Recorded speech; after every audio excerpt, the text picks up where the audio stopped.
is EWA Radio, the official podcast of the Education Writers Association, and I'm public editor Emily Richmond. With the new academic year underway, it's a perfect time to revisit my recent interview with Scott Jaschik. He's the editor and co-founder of Inside Higher Ed, and he shared with us a cheat sheet to what's going to be hot this year on the higher education beat. Let's listen in. Scott, welcome back to EWA Radio. Thanks, Emily. It's always great to be on EWA Radio. Well, great to have you. Before we get to the story ideas, I'd like to talk about some of the overarching themes that are on your list this year. One of them, obviously, is the influence of the Trump administration on both campus policy and campus life. Let's start there. Sure. So there are some things where Trump is having a big impact, others less so.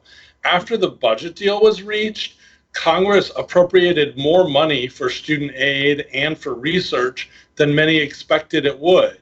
So I don't think there's a big Trump impact there. In fact, it's much more generous than Trump proposed. But in other areas, we're seeing a big impact. Declining new international student enrollment, which very much relates to his visa policies and to his rhetoric fighting with countries all over the world. And very poor race relations on campus. I think President Trump, by virtue of the way he talks about people and groups, seems to have emboldened many people to say things that they might not have said before. And that is contributing to a tense environment on many campuses. I think we're also seeing some of that tension in student protests, both to federal policies that directly impact university life and those ones that are more societal.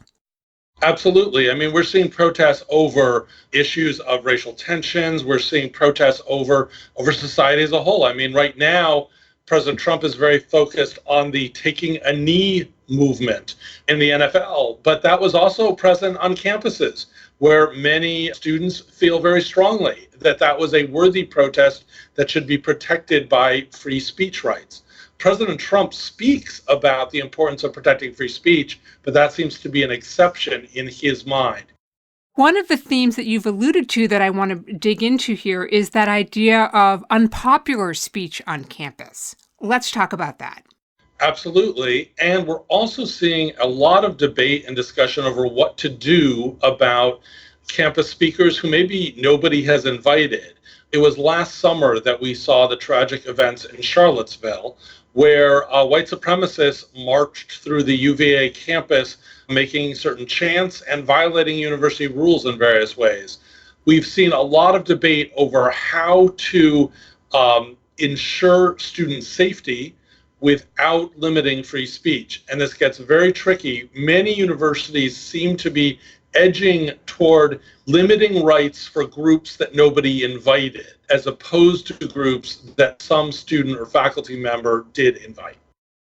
You're also recommending that reporters look at community colleges. While those were a big piece, certainly, of President Obama's education policies, it seems that President Trump has expressed some confusion about what role those schools actually play. President Trump, about 4 times over the course of a month, made statements that I don't know what community colleges are, they should just focus on vocational ed, and he questioned whether they were doing a good job. A lot of ironies here. One is that, of course, community colleges do vocational ed, but in much of the country, state systems depend on community colleges to provide the first 2 years of a baccalaureate degree. In fact, if community colleges stopped doing pre-transfer education, you would see a radical drop in the number of bachelor's degrees awarded in states like Texas and California and Florida. There just are not enough spots in the 4-year institutions. How much of this is the Trump administration not liking anything associated with the Obama administration? Who knows? President Trump also has talked about apprenticeships, seemingly unaware that, in fact, community colleges run apprenticeship programs. Community colleges are very much jack-of-all-trades institutions in that they vary from campus to campus, but almost all of them have some programs focused on short-term career needs and other things focused on transfer, and that seems to be what their states and communities want. One story idea that I have for reporters is to look at community colleges and see what some of the most popular career programs are. Where are the waiting lists? I'm thinking about things like the nursing programs. And then look at nearby for-profit colleges and see what students are paying to get essentially the same degree at a much higher price.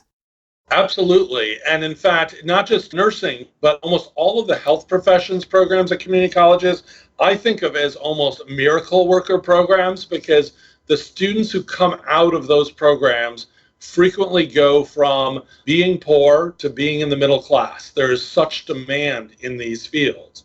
And community colleges are turning away students because they don't have enough space. And these programs cost much less at a community college than at a for-profit. Most of them have very good completion rates, state licensure rates. And yes, they are vocational. And yet you can also see sort of the false dichotomy there, and this is worth writing about.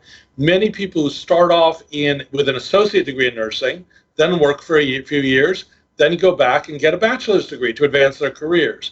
So the idea that it's either vocational or it might lead to a bachelor's degree is a false either-or switch. You're listening to my recent interview with Scott Jaschik about top stories to watch for in the higher education beat. This week's episode of EWA Radio is sponsored by the Chan Zuckerberg Initiative. CZI believes that every child should enter adulthood able to recognize and realize their full potential, and that a whole child approach to personalized learning is the most promising way to achieve this vision. Visit chanzuckerberg.com/education for more information. EWA retains all editorial control over programming and content. And now back to my conversation with Scott. Scott, your reputation as a prognosticator on the higher ed beat is well known. One of your big predictions for the coming year has to do with smaller colleges that may be at risk of closing. Let's talk about that. Small private colleges, many of them are in trouble. Now, I'm not talking about your Swarthmores or Williams with your billion-dollar endowments, but small colleges without much of an endowment are really struggling these days.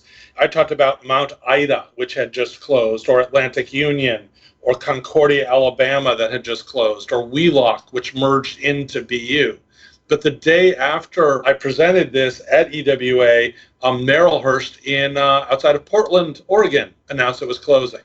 This is a very important issue, I think, for reporters, because private colleges are much less public than their public counterparts in the information they release. But when these colleges announce they're closing, there's truly a consumer issue. When Mount Ida closed, it had just accepted students to enroll in the fall. Same with some of these others.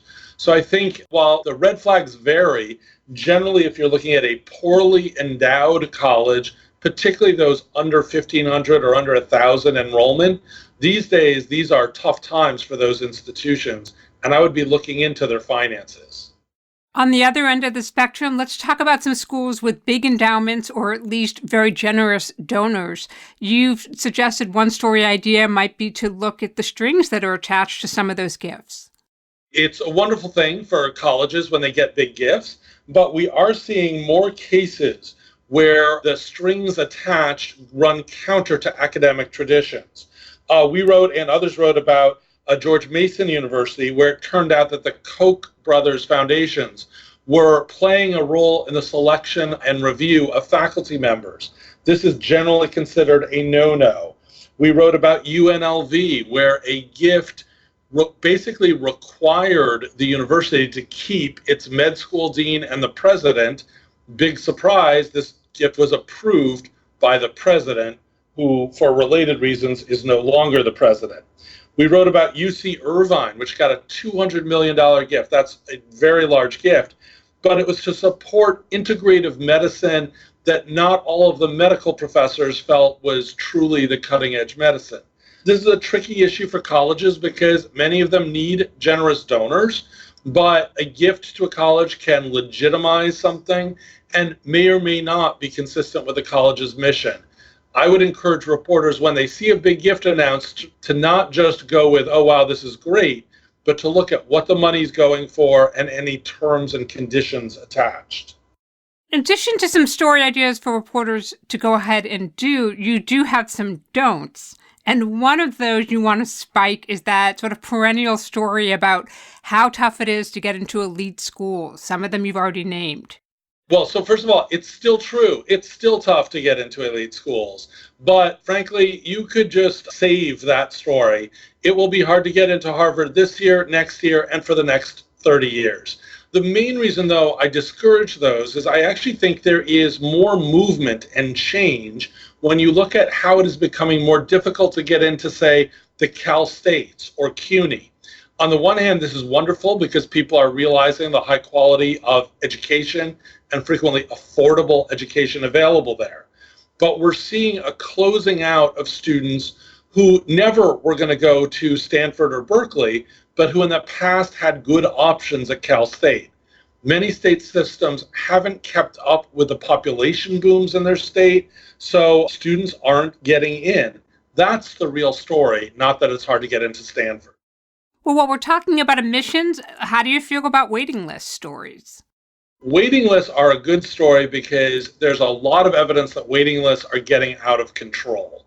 Many colleges this year, we reported, have waiting lists that are larger than their freshman class. Now, the reality is, of course, people don't do waiting lists with a rank order, like you're the first person let in, you're the second, but use them in case certain groups of students don't enroll. None of your football athletes enrolled. Well, go to the waiting list and see who's on the football team. It's very hard to get in off the waiting list at many institutions. I think one story is obviously just to talk to students about their frustrations being on waiting lists. A lot of experts think that it delays the time for the student to get over that he or she didn't get into first choice school, but probably is going to be just fine. And then there's the questions about transparency. How many colleges tell students on the waiting list, this is how long the list is? How many tell them, it's been 10 years since we let in somebody on the waiting list? In theory, waiting lists are fine, but I fear they just prolong the period of uncertainty for students who maybe would be better served if they just got excited about the colleges that let them in. Scott, every year at National Seminar, your session is one of our most popular. And you walk in, it's standing room only. Everybody's scribbling furiously. I got to ask you, why do you do it? Why not just keep this secret and say, okay, this is what Inside Higher Ed is going to cover for the year? If I'm going to be honest, and on EWA Radio, I must be honest, mostly I cover things I think Inside Higher Ed has covered well. So I have maybe my secret list of things that we're still working on. And hopefully by my next top 10 presentation, we'll have covered them well, and I'll share them with everyone too. Scott Jaschik is the co-founder and editor of Inside Higher Ed and joins us from his office in Washington, D.C. Scott, thank you. Thank you, Emily. And thank you, everybody. If you want to read the full list of Scott's story ideas from National Seminar, you can go to EWA.org and read the blog post. We'll put a link to it up on the EWA Radio page as well. The mission of the Education Writers Association is to strengthen the community of education journalists and improve the quality of education coverage. For more than 70 years, EWA has helped reporters get the story right. Have a great week, and thanks for listening.